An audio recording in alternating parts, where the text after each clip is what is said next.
This is a brief summary of week 2 of Patrick Lecture 54 Q&A, centering on pride, self-will, and fear.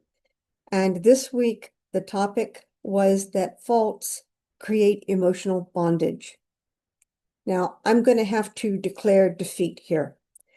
This is my third or fourth attempt to make this small summary, and I find that I get lost. This section matters to me a great deal. It brings up so much in me that I wind up talking endlessly and not getting around to making a coherent point.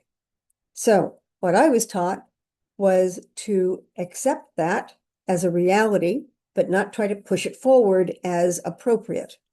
So it's my reality, and then ask why. Why is this so difficult for me to address that faults create emotional bondage? One of the reasons is that bondage is terrifying. We've spent our entire lives trying to become independent so that we would not be infants in a crib. Now, as children, this was done in small steps, integrated well. We were pushed, we were held back. But in general, childhood is a place where you develop according to your physical, mental, and emotional social abilities. Once you're an adult, it's on you how to develop. And we may feel an inadequacy or a lack of preparedness more keenly. And we fear that because that would make us dependent. Makes us dependent not to have enough money. We're dependent on our job or the largesse of others. It makes us dependent to not feel the love that we need to have and feel. Now, that's really up to us. Many other lecturers talk about that. But the reality is, if we don't have enough, we tend to seek it. And when we seek it from others, we become dependent upon them to supply it. And they only supply it superficially. And so we have to have lots of it on a continual basis. It's like eating junk food and trying to gain nutrition. Since there's a less nutrition in junk food, you tend to eat more of it. So dependency can be emotional, financial, it can be professional. I won't be able to shine unless I have this job and I'm able to do these things, and then I will shine. My abilities will be seen. I will be seen in what I do well. And therefore, any threat to that job is a threat to me. And I am basically emotionally hostage to that job continuing, to protecting my reputation, position, etc. So these are different ways where our faults of pride, self-will, and or fear, but especially fear, create an emotional bondage. Bondage creates resentment. We don't want to be dependent. We want independence. We may not want to pay the price. And we may not want to admit that we don't want to pay the price.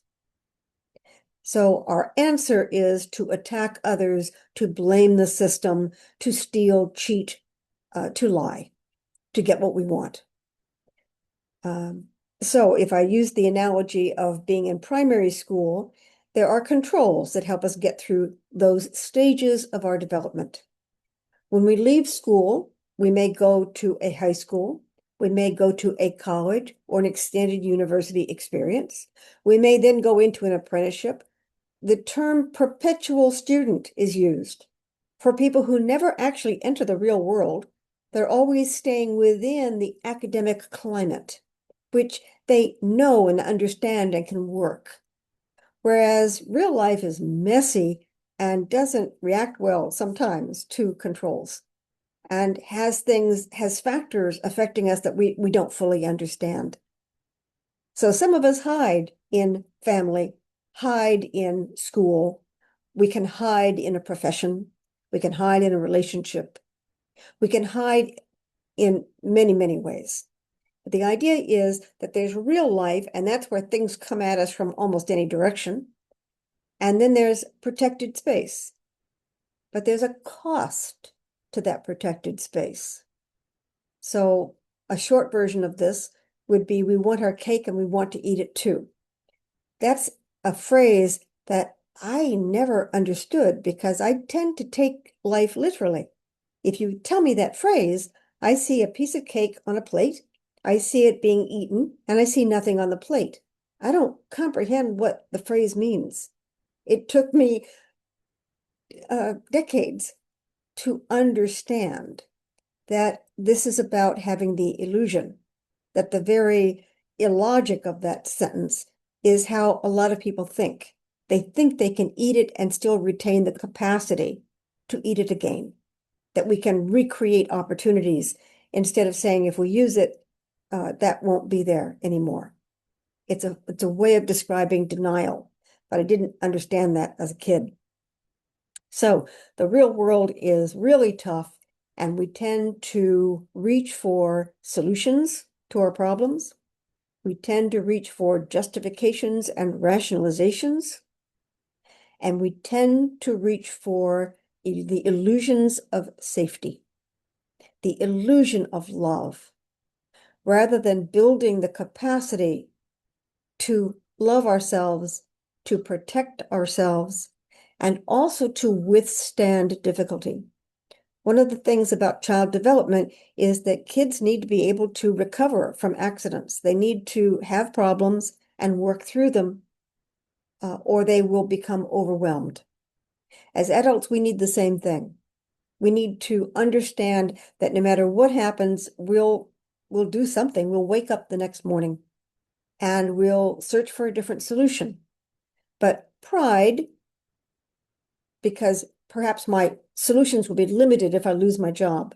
Pride says, I don't want to. I'm afraid of going down that route, of having lost my job and having to regain a new position or start over in a new industry.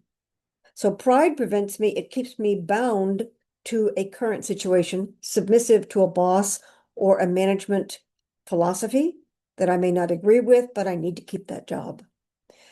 Self-will, if I become dependent, I will lose my self-will, so I must always be in control, no matter what. With that attitude, we may engage in very dysfunctional, lost my word here. We may engage in very dysfunctional activities simply because they give us the illusion of control. And in terms of fear, we may fear, and that emotion replaces all other emotions for us. Fear winds up being the most important thing. Love doesn't really matter.